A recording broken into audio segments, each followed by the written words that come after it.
राजस्थान में गुंडाराज का माहौल। शिवानी दायमा भुसावर उपखंड की ग्राम पंचायत सलेमपुर खुर्द में आयोजित एसटी मोर्चा की मीटिंग में बोलते हुए बीजेपी की प्रदेश कार्य समिति सदस्य शिवानी दायमा ने कहा कि विधानसभा क्षेत्र में भ्रष्टाचार चरम सीमा पर पहुंच चुका है।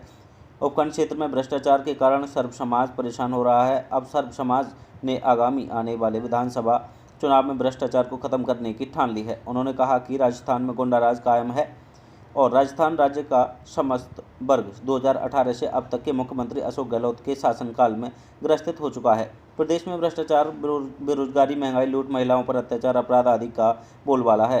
राजस्थान की जनता अब विधानसभा चुनाव की तिथि का इंतजार कर रही है और कांग्रेस को मुंहतोड़ जवाब देने के लिए कांग्रेस को बुरी तरह से हराकर राजस्थान की कमान भाजपा को सौंपने की ठान ली है। उन्होंने कहा कि मंत्री भजन लाल जाटव ने एक भाषण में कहा कि लूले लंगड़े कायम प्रकृति की देन है। भगवान कैसे मनुष्य को तैयार करता है। हमें किसी की निंदा नहीं करनी चाहिए। जो इंसान के बारे में ऐसी सोच रखता है वह किस तरह का मंत्री होगा, और जो अपने क्षेत्र की सड़कों को सही नहीं बना सकता, ऐसे मंत्री किस काम का है। मंत्री जाटव के सड़क आगे से बन रही है और पीछे से उखड़ रही है। ऐसा नज़ारा केवल विधानसभा में ही देखने को मिल रहा है। और उन्होंने कहा कि जो केंद्र सरकार की योजनाएं उनका राज्य सरकार अपनी योजना बताकर जनता को भ्रमित करने में लगी हुई है। जो महिलाओं के लिए सबसे बड़ी योजना उज्ज्वल योजना चलाई है वह भी केंद्र सरकार की ही देन है।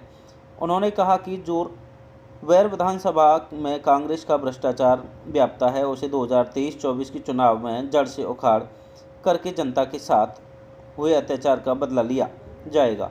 जिला भरतपुर की सभी सीटों पर भाजपा का कब्जा होगा। विधानसभा में मंत्री भजन लाल जाटव के द्वारा कराए गए विकास में भ्रष्टाचार ज़्यादा हुआ है। उनकी सड़कें बनने के बाद टूट रही हैं।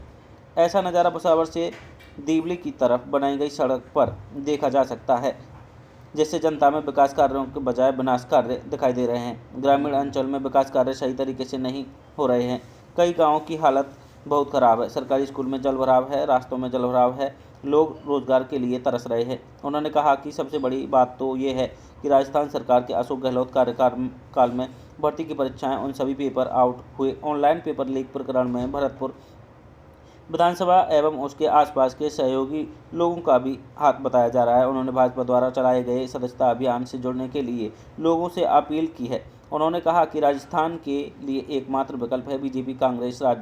राजस्थान में पूरे प्रदेश में हालत बद से बदतर हो गई।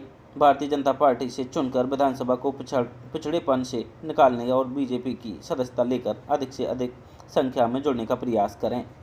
चुने हुए ऐसा घिनौना कृत्य कर सकता है, कांग्रेस का प्रत्याशी कर सकता है, कांग्रेस का एमएलए करता है, जिन्होंने अपने भाषण में कहा कि लंगड़े लूले गाने। अरे भगवान ने कैसे दिया है, ये प्रकृति की देन है कि भगवान कैसे रूपरेखा तैयार करता है। ये हमारा हाथ में काम नहीं है कि हम किसी की ऐसे निंदा करें।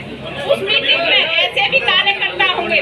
आप सोचो, जो ऐसी सोच रखता हो इंसान के बारे में, तो वो कैसा है, कैसा मंत्री। आप यहाँ देख रहे हैं पूरे विधानसभा की बात छोड़ो, आप पूरे राजस्थान की बात करो, जहाँ जो अपने घर में रोड सही नहीं बना सकता तो वो राजस्थान में क्या कार्य करेंगे। सिर्फ और सिर्फ जेब भरने से उनका मतलब है, बाकी कोई। आप सब यहाँ देख रहे हैं कि जहाँ रोड हमने भी देखा घास उग रही है। आप काली मिट्टी डाबर पे बिछा के ऑयल छोड़ रहे हो। आप सिर्फ और सिर्फ भ्रष्टाचार में लिप्त हो।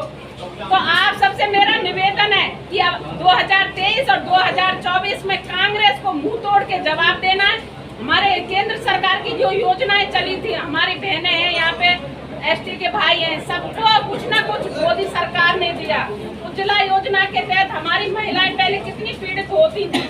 आज जो बारिश का मौसम है तो आप पुरुष लोग तो कहते थे कि महिला को आप खाना बना के लाओ, हमारे गेस्ट आ गए, लेकिन हमारी महिलाएं आंखों से पीड़ित थी, टीबी होती थी। और किसने सोचा महिलाओं के बारे में? नरेंद्र मोदी जी ने सोचा। तो ऐसे प्रधानमंत्री जी नरेंद्र मोदी जी को 2023-2024 में हाथ मजबूत करना, कांग्रेस को भ्रष्टाचारी, अनितिकारी, आप जो भी उनको कह सकते हो वो कह सकते हैं कांग्रेस सरकार के बारे में। तो ऐसी भ्रष्ट सरकार कांग्रेस को जड़ से उखाड़ कर फेंकने का आप सभी यहाँ दोनों हाथ खड़े करके वादा करेंगे। तो आप सबसे मेरा निवेदन है, दोनों हाथ ऊपर खड़ा करके भ्रष्ट कांग्रेस सरकार को जड़ से उखाड़ कर फेंकेंगे। भारत माता की जय। भारत माता की जय। राम राम।